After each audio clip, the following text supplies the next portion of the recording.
presidente de la República, Yamandu Orsi, aseguró que la gran apuesta que tiene su gobierno es la de desarrollar el conocimiento y para eso se necesitan más y mejores centros de estudio. El proyecto es que Uruguay se desarrolle y para ello es fundamental fortalecer la educación, dijo el presidente. Para el mandatario es una cuestión de escala y características demográficas y se vuelve necesario apostar cada vez más al conocimiento.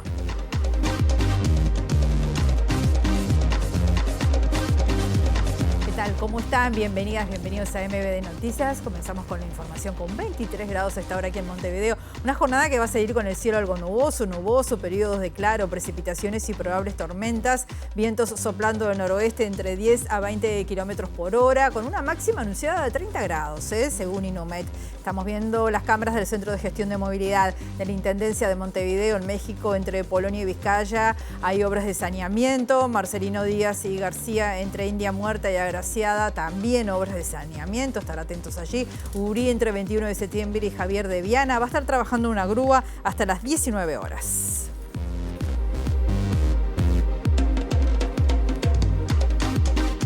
Como decíamos en la portada, del presidente Yamandu Orsi participó esta mañana en la inauguración de otra edición de la Expo Activa Nacional. Esto fue en Soriano, llegó acompañado por el prosecretario de la Presidencia, Jorge Díaz, y los ministros de Ambiente, Ganadería, Alfredo Frati, Edgardo Ortuño, y también la ministra de Industria, Fernanda Cardona, y el canciller, Mario Lubetkin. Al respecto, Orsi destacó la presencia de los ministros y dijo que están a la orden para ayudar a la producción nacional y a toda la gente.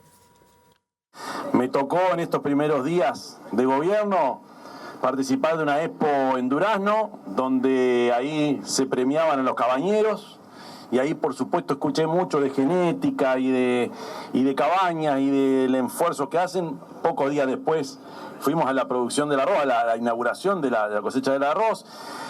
En estos días, mi sur chacarero está en tiempos de vendimia, y hoy estoy acá mirando y pude ver la suerte también de ver desde el aire toda la superficie plantada que hay y lo que ustedes están haciendo.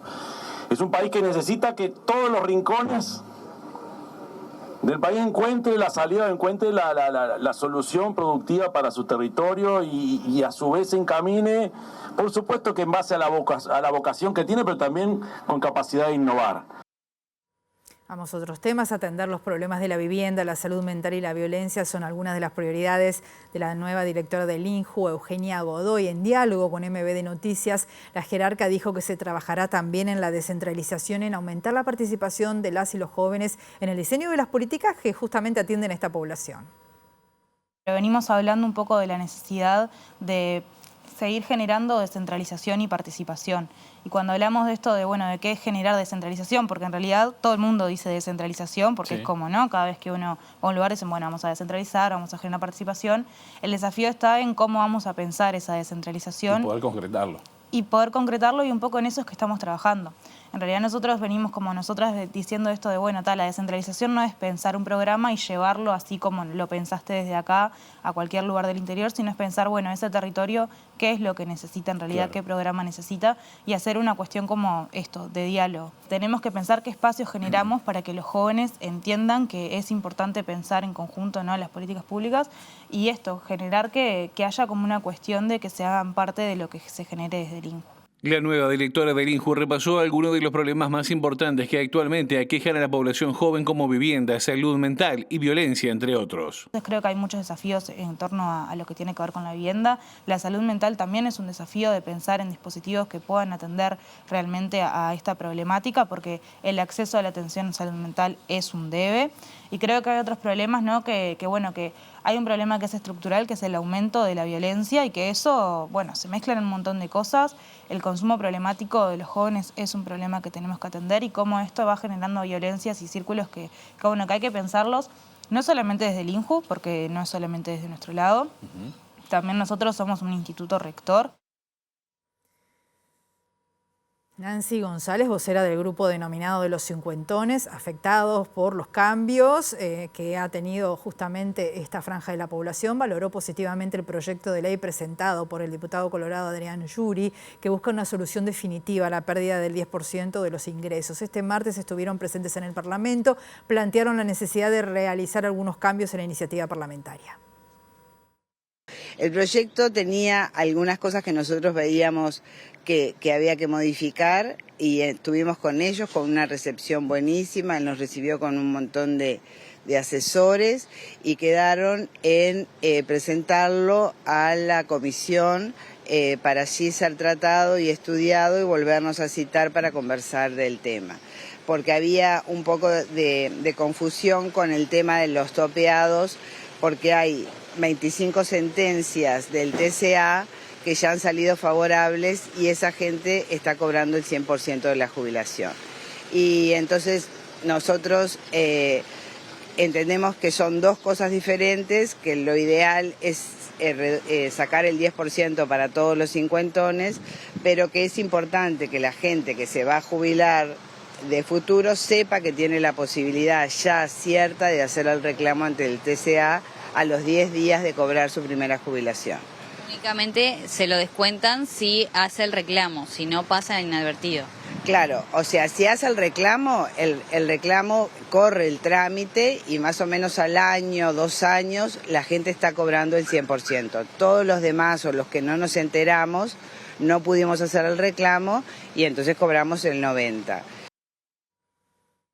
Wilder Tyler presentó su renuncia como director de la Institución Nacional de Derechos Humanos y Defensoría del Pueblo por motivos personales. Desde la Asociación de Madres y Familiares de Uruguayos Detenidos Desaparecidos confirmaron a MBD Noticias que van a proponer el nombre de la ex jueza Mariana Mota para su reemplazo.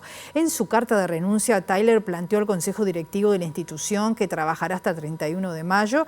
En Madres y Familiares entienden sus motivos, aunque lo sienten como una pérdida, según expresaron a MBD Noticias, porque estuvo dedicado íntegramente a la búsqueda de restos de personas detenidas desaparecidas. Tyler trabaja en la Institución Nacional de Derechos Humanos desde el 2017. En 2019, durante el gobierno de Tabaré Vázquez, se resolvió que la institución se encargara de la búsqueda de las y los desaparecidos. Por esa razón, cuando Tyler asumió por segunda vez como director, se encargó del tema con dedicación total. Madres y Familiares solicitará a la Asamblea General que se designe cuanto antes a un sustituto o sustituta y proponen a la ex jueza Mota, quien integró el Consejo Directivo de la institución entre el 2017 y 2020.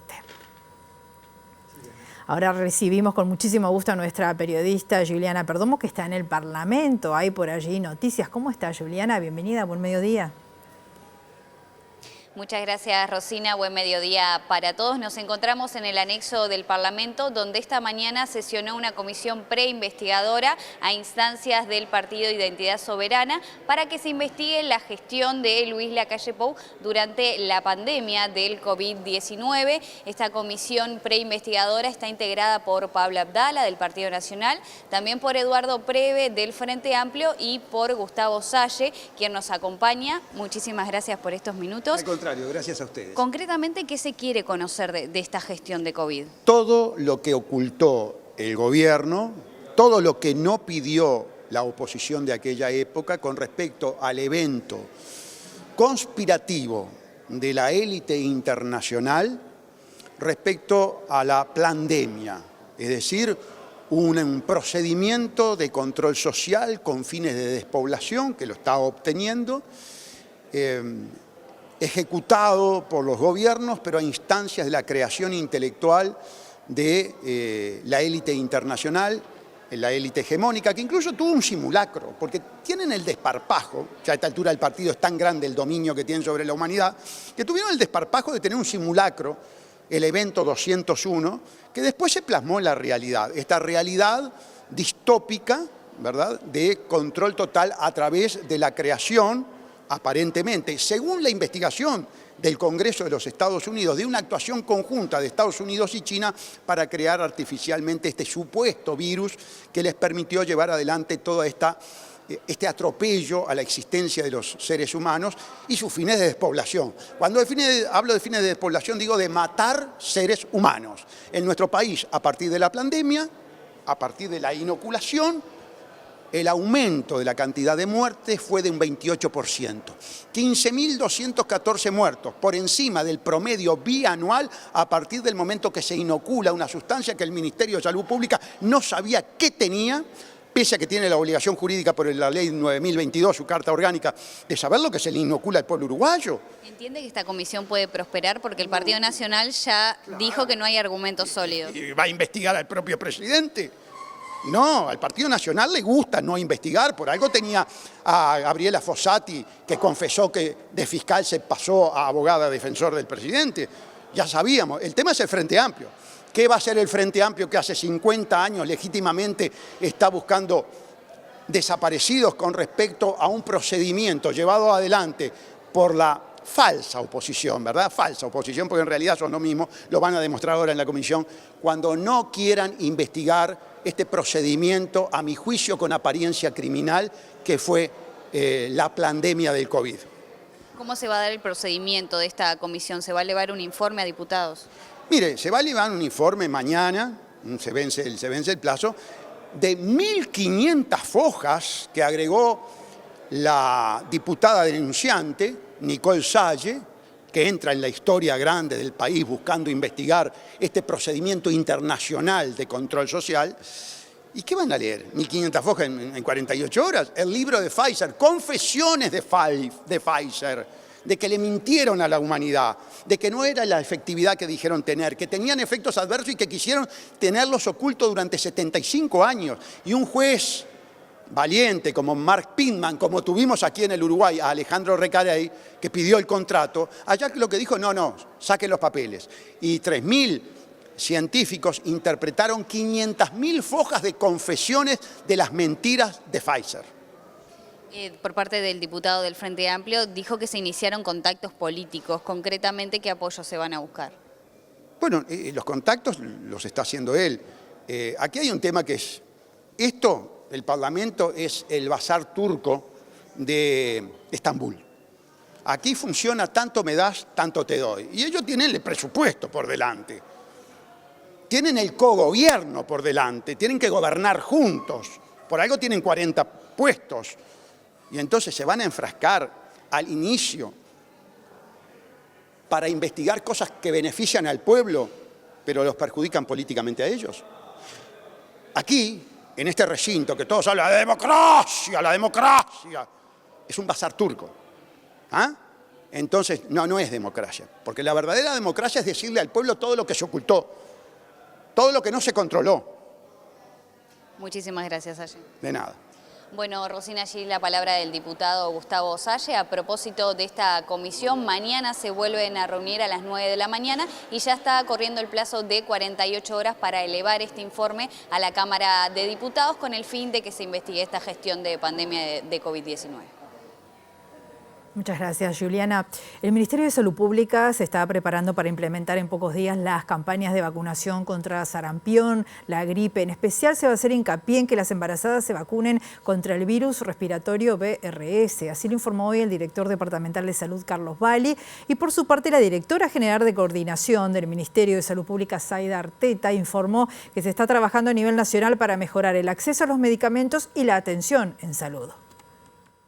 Los problemas fueron, ya el diagnóstico en algunos casos está hecho de las cuestiones globales que tienen que ver con el acceso de la población a la atención en salud, le llamamos de tiempo y forma, es decir, que los tiempos no sean excesivos, que los medicamentos estén disponibles, que se puedan asistir de acuerdo a las necesidades de salud, desde la prevención hasta la rehabilitación, en todo el proceso asistencial. Yo creo que la calidad de la atención, que es, por decir, el resumen de esto que digo, es lo más importante. La calidad de la atención engloba todos estos ítems y yo creo que es uno de los problemas más importantes a los que nos enfrentamos y que debemos tomar acciones de corto, mediano y largo plazo para poder cambiar la realidad. El director departamental de salud del Ministerio de Salud Pública, Carlos Valli, anunció que en pocos días se lanzarán varias campañas de vacunación, entre ellas la de la gripe. En estos momentos estamos en la planificación de las campañas de vacunación, en particular con la campaña de sarampión, que estamos muy atentos. Hace pocos días el Ministerio comunicó una alerta epidemiológica al respecto. Y estamos muy atentos a posibles casos que puedan ocurrir. También estamos pensando en la campaña de vacunación de las embarazadas del virus BRS. También es un universo que nos preocupa, dado la época del año. Y también estamos planificando las campañas de vacunación habituales para esta época. Seguramente dentro de unos días la campaña de vacunación contra la gripe se va a implementar. Seguimos hablando de salud, pero a nivel mundial y con gente que hace cosas muy importantes y a veces invisibilizados. De eso vamos a hablar con Eduardo Delgado, nuestro periodista. ¿Cómo estás, Eduardo? Bienvenido. Buen mediodía. Un gusto saludarte, Rosina, así es. Porque, bueno, muchas seguramente de las personas que nos están viendo escuchan del trabajo de Médicos Sin Frontera en diferentes partes del mundo. Para conocer más sobre esto, estoy con Nancy Guerrero Castillo, que es la directora general de Médicos Sin Frontera para los países de América del Sur de habla hispana, a quien le agradezco estos minutos y empiezo consultándote sobre los temas que más preocupan y ocupan a Médicos Sin Fronteras a nivel de América del Sur y más particularmente de Uruguay. Claro que sí, pues muchas gracias, es un gusto, también gracias por recibirme. ¿Qué nos preocupa? Las crisis humanitarias, no paran las crisis humanitarias. Sin duda en las Américas estamos viendo todo el tema del fenómeno de la migración, de las personas en movimiento, muy afectadas por muchas razones.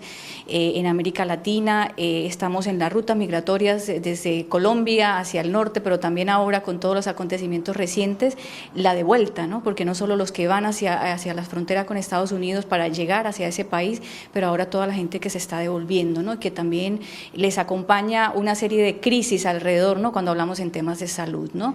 En Colombia seguimos sin duda, ¿no? en un contexto de mucho conflicto, de mucha violencia, en muchas zonas tanto rurales como urbanas, pero sobre todo en zonas rurales con poco acceso a los servicios básicos de salud, por lo cual hoy seguimos estando allí presentes acompañando estas crisis, que de hecho hace un par de meses nada más, cuando se enrudeció el conflicto en una de las zonas en el nororiente colombiano, el Catatumbo, en la que ha dejado cientos de personas desplazadas sin acceso a servicios de salud, pero más aún comunidades confinadas, es decir, que se tienen que quedar en sus comunidades, en sus casas, no pueden tener acceso a servicios básicos de salud por cuenta de los enfrentamientos que hay en la zona, por ejemplo, ¿no? Entonces seguimos, sí, con crisis humanitarias en todo el mundo, a nivel internacional.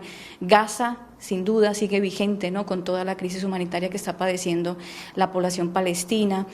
Sudán, sin duda, también una de las crisis humanitarias más invisibilizadas en el mundo, pero que hoy son millones de personas que están sufriendo desnutrición, sufriendo epidemias de cólera, ¿no? Como muchas cuestiones. Así que, bueno, ahí estamos como Médicos Sin Fronteras, tratando siempre de llegar a las personas más vulnerables del mundo, siendo nuestro objetivo el de salvar vidas, aliviar el sufrimiento y restaurar la dignidad de tantas personas. Y hablabas justamente del fenómeno migratorio en la región. Uruguay pasó de ser un país emisor de migrantes a ser mayormente un país receptor. ¿Cuáles son las recomendaciones que le hace al Estado Médicos Sin Fronteras para tratar este fenómeno? El llamado que Médicos Sin Fronteras siempre hace es el de tener rutas legales, rutas seguras para la gente poder movilizarse. ¿Qué está pasando? Hay una fuerte estigmatización de las personas migrantes y eso hace que muchos grupos de extorsiones o grupos criminales se aprovechen de estos fenómenos para ahondar más las necesidades que tienen estas personas. Son personas que están siendo víctimas de extorsiones, víctimas de robos, víctimas de tortura, víctimas de violencia sexual, ¿no? En el 2024, Médicos Sin Fronteras, por ejemplo, en México, atendió a más de 600 personas sobrevivientes de violencia sexual, ¿no? La violencia sexual para Médicos Sin Fronteras es una emergencia médica que hoy ninguna organización, ninguna autoridad de salud lo está viendo como tal, ¿no? Y para nosotros es una emergencia médica, más de 600 personas atendidas, ¿no? Entonces, lo que siempre hacemos el llamado a los estados, a los gobiernos, es de que tengamos rutas migratorias legales y seguras para la población, porque finalmente estamos hablando de miles y miles de seres humanos. Nosotros, como organización humanitaria, y los principios que nos guían, está la humanidad, es eso. Somos humanos, ¿no? La gente migra porque está viniendo de países con mucha violencia, con muchas cuestiones económicas, con muchas cuestiones sociales, ¿no? Principalmente la gente que vemos en esta ruta son personas que vienen de Haití, personas que vienen de Venezuela, incluso de muchos otros lugares fuera del continente americano, ¿no? Porque también hemos encontrado personas del sur de Asia, de África incluso, ¿no? Que están usando estas rutas para llegar a Estados Unidos. ¿Y qué hacen? En busca de una vida mejor, pero eso no es un crimen, ¿no? Para Médicos Sin Fronteras la migración no es un crimen y por tanto estamos tratando pues de acompañar a estas personas en lo que más podemos, sobre todo en los grandes vacíos en atención de servicios de salud que necesitan. Hablaste del trabajo de Médicos Sin Frontera en Gaza, bueno, que vivió bombardeos israelíes y hubo un comunicado justamente de la organización. ¿Cuál es la situación en general y en particular de los propios funcionarios, los propios integrantes de la organización? Estamos horrorizados con los últimos ataques de esta semana. En solo 3 de los puntos de atención que tenemos en Médicos Sin Fronteras en la franja recibimos 75 personas fallecidas y cientos de heridos, ¿no? Están rompiendo el cese al fuego, que veníamos ya casi de 2 meses en el que la población palestina estaba tratando, ¿no? O sea, como de empezar a organizar un tanto sus vidas, pero todas las estructuras de salud están destruidas. ¿Qué estamos nosotros haciendo llamado?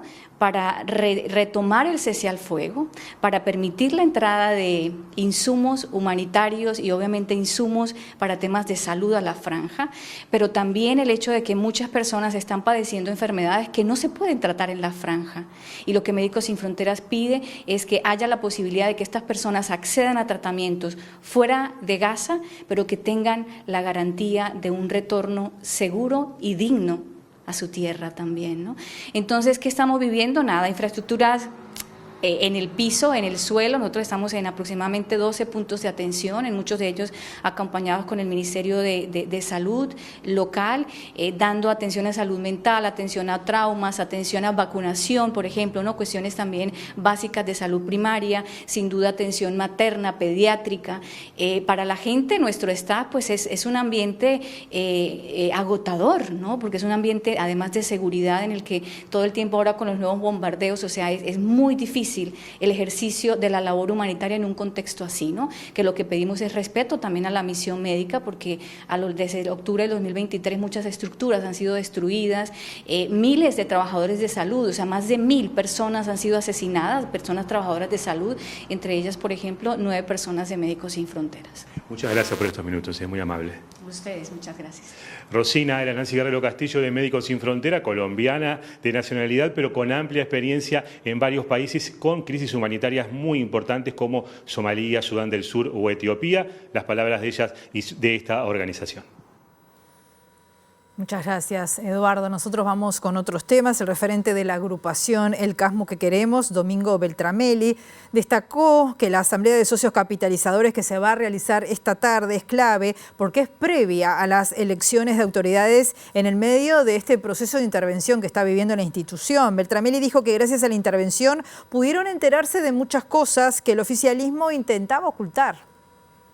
Esta asamblea es especial porque es la que se desarrolla antes de las elecciones, que son en septiembre de este año, para el cambio de autoridades. Entonces, el orden del día no es solo la presentación del balance y la memoria anual, sino también que se elige la comisión electoral para esas elecciones y se fijan los sueldos para la comisión directiva y la comisión fiscal. Nosotros lo que consideramos es que la intervención, de alguna manera, la intervención que estuvo ya desde el gobierno anterior, de alguna manera nosotros pudimos enterarnos de muchas cosas que no las sabíamos porque si no hubiera estado la intervención nosotros no lo hubiéramos enterado.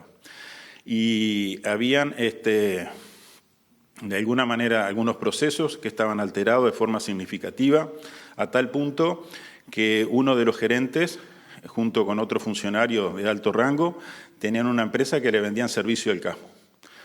Lo cual está prohibido por estatutos en el Casmo. La Intendencia de Montevideo presentará hoy a la hora 18 en la cooperativa Covinfu detalles de las obras de saneamiento que van a comenzar a realizarse en Rincón del Cerro y Casabó. Este proyecto incluye casi 10.000 metros de colectores beneficiando a 2.200 personas de manera directa, pero además mejorando la calidad ambiental de la ciudad. Las obras que anunciará la Intendencia de Montevideo para Casabó y Rincón del Cerro se enmarcan dentro del Plan de Saneamiento Urbano Etapa 6, con financiación del Banco Interamericano de Desarrollo por un total de $11.600.000. La comuna adelantó en un comunicado que el proyecto implica la extensión de la red de saneamiento en la zona delimitada por Camino Sanfuentes, Camino Civils, Camino Burdeos, Cañada Tala y Calle Adolfo Pastor, incrementando la cobertura del servicio de saneamiento.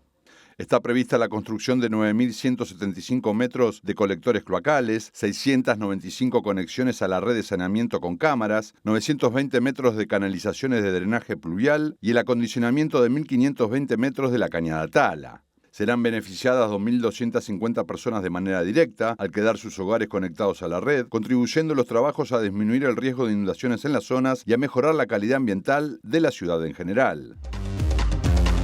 Segundo bloque de MBD Noticias, continuamos con la información con 24 grados a esta hora. El Senado otorgó por unanimidad las venias para la designación de 29 cargos en representación del oficialismo en los directorios de 22 entes autónomos y servicios descentralizados. El senador nacionalista Carlos Camí se refirió a los 40 cargos que le corresponden a la oposición y que todavía no fueron designados y dijo esperar que sea en la próxima semana. Una jornada muy larga en el Senado de más de 7 horas de sesión, que fue para votar todas las venias correspondientes a los presidentes de entes autónomos y servicios descentralizados, naturalmente representantes del gobierno, salvo ACE y la educación, el CODICEN, que se ha votado con la conformación total. En estos organismos no hay representación definida de la oposición y por tanto se acompañaron todas las propuestas por unanimidad en el Senado del Gobierno.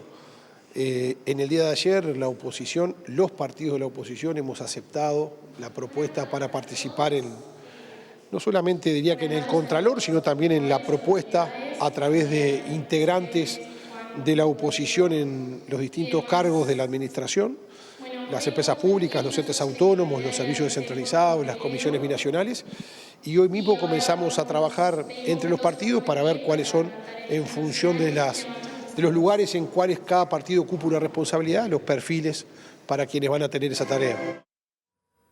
La ministra de Industria y Energía, Fernanda Cardona, dijo que uno de los primeros temas a analizar será la cadena de valor de los combustibles con la presidenta de ANCAP en cuanto asuma su cargo. Además, aseguró que hay urgencia de comenzar a trabajar en todas las empresas públicas con las personas designadas por el nuevo gobierno, al menos con quienes ya fueron aprobados por el Parlamento a través de las venias. Por un tema de conformaciones y para empezar a trabajar con la agenda del gobierno prontamente, porque hay temas que ya no podemos esperar más, así que teniendo las presidencias, sobre todo empresas públicas en lo que a mí me compete, vamos a empezar a trabajar como esté la conformación. ¿Qué le dijeron sobre los nombres de la oposición? Para los organismos públicos, por ejemplo, como UTE, no estoy llevando yo particularmente la negociación que tiene que ver con la política, con la oposición, la está llevando Presidencia de la República y por ahora yo no he tenido novedades. Sí preguntamos el estado de situación de nuestros representantes porque vemos que tenemos ya urgencia de que tomen la tarea, que empiece ya su tarea. En el tema de los combustibles, ¿cuál va a ser la directiva que se dé desde el Poder Ejecutivo, por ejemplo, con lo que tiene que ver con la fijación de precios que está previsto se haga por paridad de importación? Es el primer tema que tenemos con la presidenta Cecilia San Román cuando asuma. Yo había adelantado en algún momento que entendemos que el margen que nos da la normativa vigente, lo que se cambió con la LUC, nos permite cambiar de un mes a 2 y entiendo que eso no nos mueve la aguja en la discusión del tema combustibles. Por lo tanto, no es lo que nos preocupa.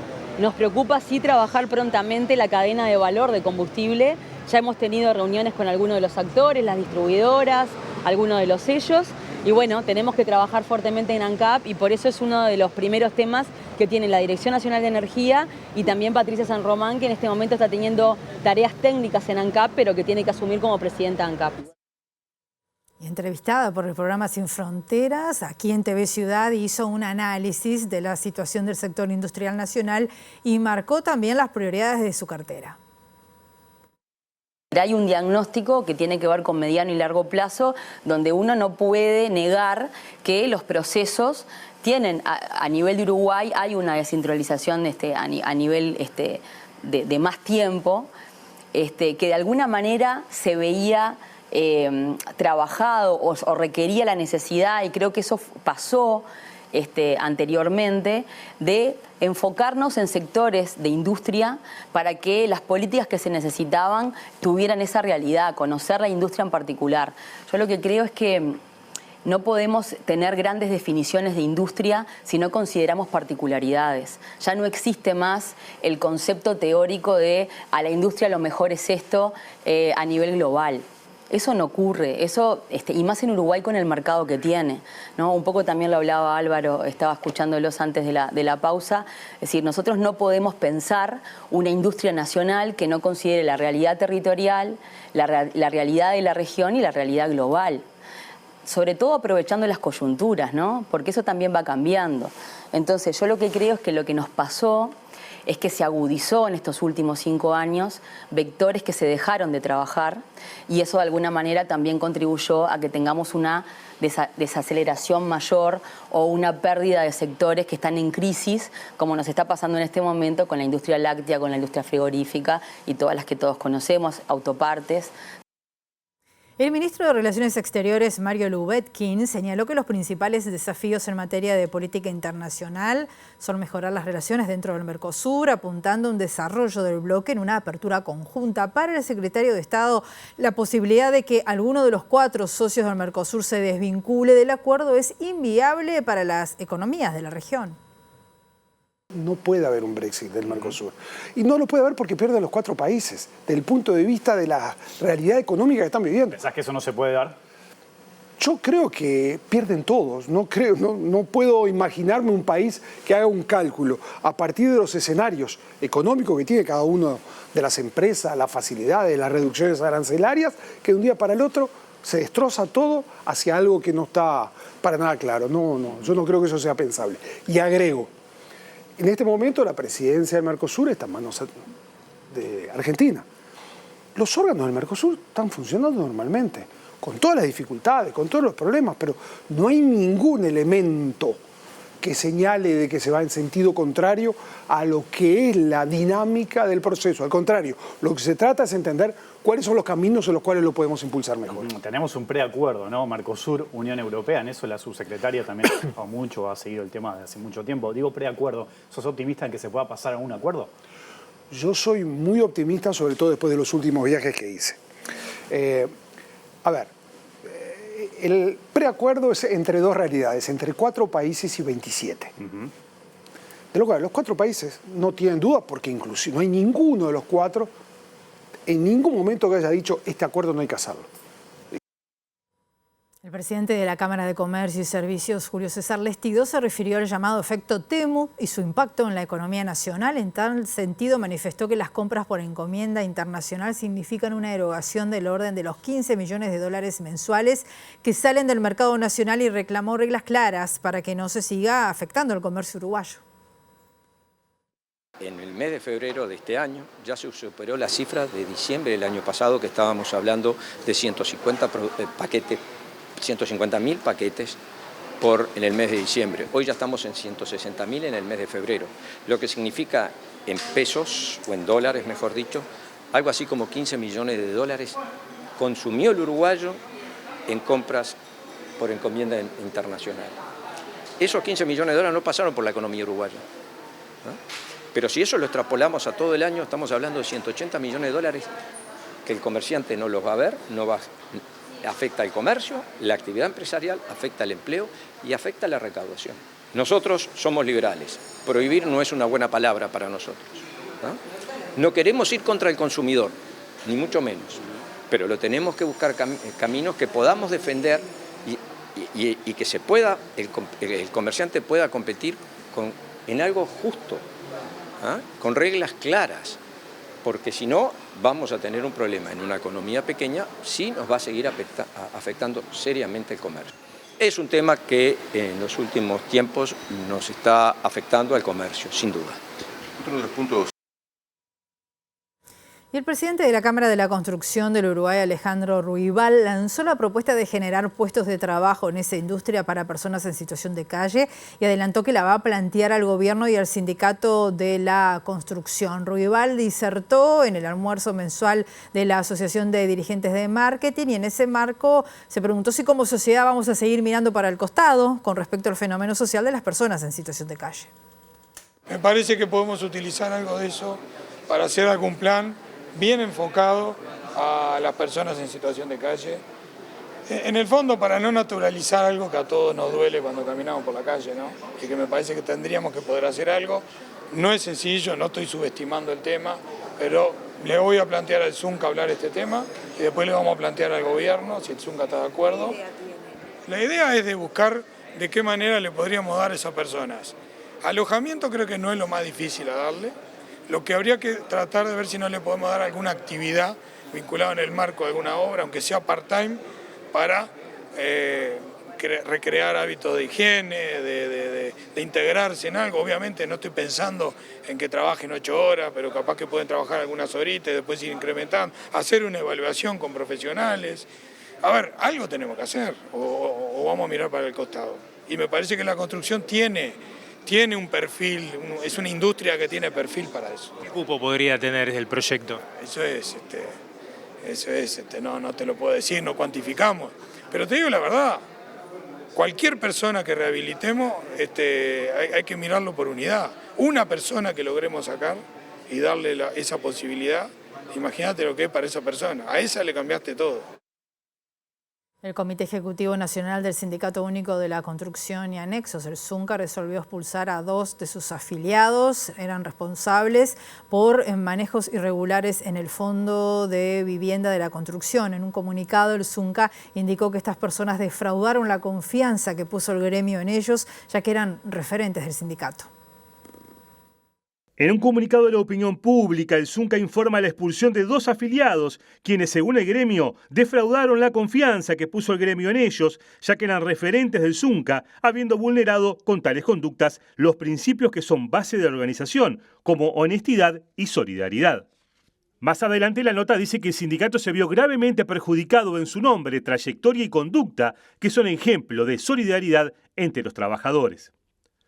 La causa de la expulsión se vincula a maniobras con dineros pertenecientes a un fondo social de los trabajadores de la construcción. El Zunca informó también que el Ejecutivo Nacional del Sindicato continuará el procedimiento previsto en los artículos 70 del Estatuto con respecto a los expulsados y a 2 afiliados más, y si eventualmente hubiera más personas involucradas, aplicará sin dudarlo el procedimiento disciplinario previsto. Último bloque de MBD Noticias. Continuamos con la información y les contamos que el presidente de la República, Yamandu Orsi, afirmó que no se puede caer en que hay una conspiración político-partidaria detrás de cada una de las instituciones. Lo dijo en respuesta a declaraciones de algunos dirigentes del Partido Nacional tras la formalización del ex intendente de Soriano, Guillermo Besossi, aunque remarcó que las personas son inocentes hasta que se demuestre lo contrario. Varias cosas, ¿no? Lo primero, somos todos inocentes hasta que la justicia emite un veredicto. Acá medio como que se ha instalado en el país que cuando Fiscalía, que es quien encuentra mérito como para que la justicia actúe, cuando Fiscalía emite un fallo, ya como que ahí pasamos a ser culpables. Acá, hasta que la justicia no dice y no dictamina, hasta que el Poder Judicial no dictamina, somos todos inocentes. Eso es lo que quiero precisar, porque ya hemos tenido varias experiencias. ¿Dónde se instala que fulanito, menganito? Sí, se nos convoca, la justicia nos convoca porque considera que hay mérito para analizar. El fallo es el fallo. Entonces lo primero que hay que tener en cuenta es eso. Todos somos inocentes hasta que no se demuestra lo contrario y no al revés.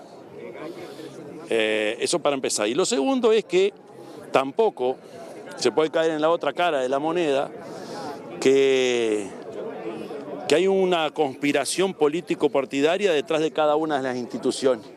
Ojo con eso también, porque así empezaron en otros países. Entonces, no hay que caer ni de un lado ni del otro. Primero, somos todos inocentes. Segundo, hasta que se demuestre lo contrario, por supuesto. Y lo segundo es que cuando hay algo que no me gusta, enseguida apelo a la operación partidaria detrás de. Hay instituciones que capaz que hay que mejorarlas, sin duda. Y hay normativa que sin duda hay que mejorarla, capaz que sí, por supuesto, nada queda perfecto para siempre. Acá estamos teniendo algunos problemas sin duda y hay que analizarlo. Por 6º año consecutivo se realiza la temporada de cine Nochecitas del Apolo, que propone recuperar las mejores noches de ese viejo teatro cinema que funcionó en el Cerro de Montevideo. Todas las funciones son con entradas gratuitas. Nochecitas del Apolo es un programa del Centro Cultural Florencio Sánchez que se realiza junto al programa Oeste Audiovisual del Municipio A y Montevideo Audiovisual. propone recuperar las mejores noches de aquel viejo Teatro Cinema Apolo que se inauguró el 20 de marzo de 1915 con una función de zarzuela española. El lanzamiento de la sexta temporada se desarrolló el pasado jueves 13 de marzo con una función del cine Bajo las Estrellas en la calle del Centro Cultural, con la proyección de la película Agárrame Fuerte en el marco del ciclo Realizadoras. El ciclo se realizará todos los jueves hasta el mes de mayo a la hora 20. Las próximas fechas son las siguientes. Mañana jueves 20 se estrena la coproducción Portugal-Uruguay, La Sabana y la Montaña de Paulo Carneiro. El 27 de marzo, la comedia Rambleras de Daniela Esperanza. El 3 de abril se presenta Levante de Lilian Jala y el 10 de abril se presenta El Viento Carraza de Paula Hernández.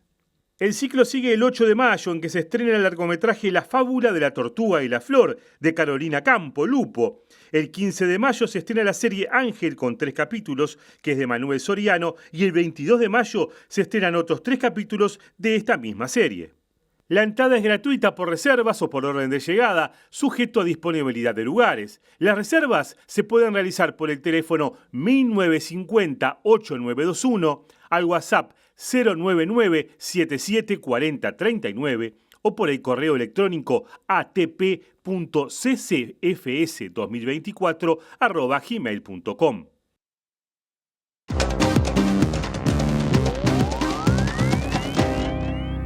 El gobierno argentino prepara un gran operativo policial que va a estar siendo monitoreado con especial atención por la justicia federal. Esto es para controlar una nueva marcha de jubilados que se va a realizar esta tarde y que la semana pasada terminó con graves disturbios y enfrentamientos. Tal cual ocurrió el miércoles pasado, la movilización va a contar con el apoyo de organizaciones sociales, importantes sindicatos y barras de hinchas de varios clubes. Los jubilados en Argentina volverán a manifestarse a partir de las 17 horas contra el gobierno del presidente Javier Milei, 7 días después de una jornada de protesta que dejó 124 detenidos y 45 heridos, entre ellos Pablo Grillo, un fotógrafo que se encuentra grave tras ser impactado por un cartucho de gas pimienta disparado por la policía. A la movilización se unirán los miembros de la Asociación de Trabajadores del Estado, que marcharán junto con los jubilados hacia el Congreso de la Nación, así como otras organizaciones sociales y políticas, aunque no está definida la participación de hinchadas de equipos de fútbol. La protesta de este miércoles tendrá la particularidad de que la Justicia Federal dispuso monitorear la marcha para prevenir excesos tras lo sucedido una semana atrás y después que se rechazó una medida cautelar para anular el protocolo antipiquetes del gobierno. La decisión de observar presencialmente las manifestaciones de este miércoles fue tomada tras un pedido cautelar de Amnistía Internacional Argentina, el Sindicato de Prensa de Buenos Aires y el Centro de Estudios Legales y Sociales. La ministra de Seguridad, Patricia Bullrich, encabeza un operativo en cuya preparación participaron agentes de la CIDE, el Servicio de Inteligencia del Estado, entre otros organismos, mientras que esta mañana el Parlamento amaneció vallado y habrá decenas de calles bloqueadas para impedir la protesta. Y a todo esto, Patricia Bullrich publicó esta mañana en sus redes sociales una oferta de recompensa para quienes denuncien a los violentos. Se ofrece una recompensa de 10 millones de pesos a quienes brinden información que ayude a identificar a los violentos que con palos, armas y piedras atacaron a las fuerzas de seguridad y generaron destrozos cerca del Congreso Nacional el 12 de marzo. La recompensa también aplicará a cualquier episodio de violencia que ocurra en la marcha del 19 de marzo, es decir, hoy, o en las siguientes, y invita a llamar al 134. Este es el comunicado de Patricia Bullrich, conocido en las últimas horas. El presidente francés Emmanuel Macron consideró este miércoles que la reanudación de los bombardeos israelíes en Gaza constituye una marcha atrás dramática. Macron reclamó el fin inmediato de las hostilidades y negociaciones de buena fe. Nous n'avons cessé d'œuvrer pour un cessez-le-feu. La reprise des frappes israéliennes hier, malgré les efforts des médiateurs. Las hostilidades deben cesar inmediatamente y las negociaciones tienen que retomarse de buena fe, dijo Macron en una declaración al recibir en el Palacio del Eliseo al rey Abdalá de Jordania. No hemos dejado de trabajar por un alto el fuego. La reanudación de los bombardeos israelíes ayer, pese a los esfuerzos de los mediadores, constituye una marcha atrás dramática. Dramática para los palestinos de Gaza, de nuevo hundidos en el terror de los bombardeos. Dramática para la familia de los rehenes. Dramática para toda la región, que trata de recuperarse después de más de un año de guerra y de convulsión. Las hostilidades deben cesar inmediatamente y las negociaciones deben reanudarse bajo el auspicio estadounidense, a quien debemos este primer alto al fuego. Pedimos un cese permanente de las hostilidades y la liberación de todos los rehenes, concluyó el mandatario galo. Nos vamos, volvemos a las 18:55 en la edición central o mañana. La invitación es para las 8, la primera edición de MBD Noticias. Que pasen bien, hasta luego.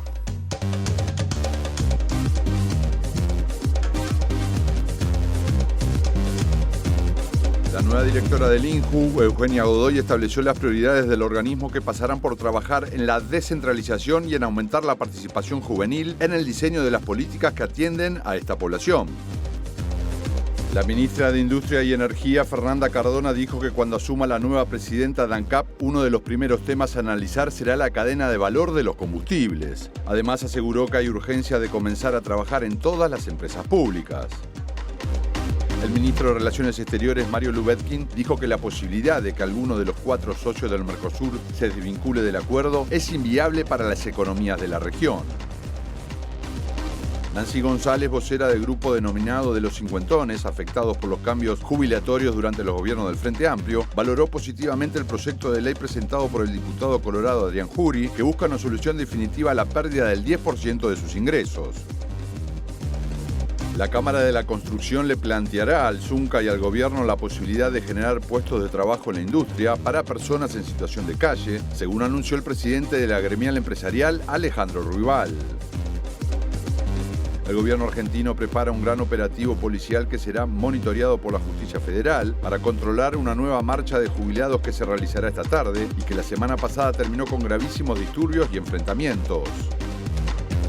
El presidente de la República, Yamandu Orsi, aseguró que la gran apuesta que tiene su gobierno es la de desarrollar el conocimiento y para ello se necesitan más y mejores centros de estudio.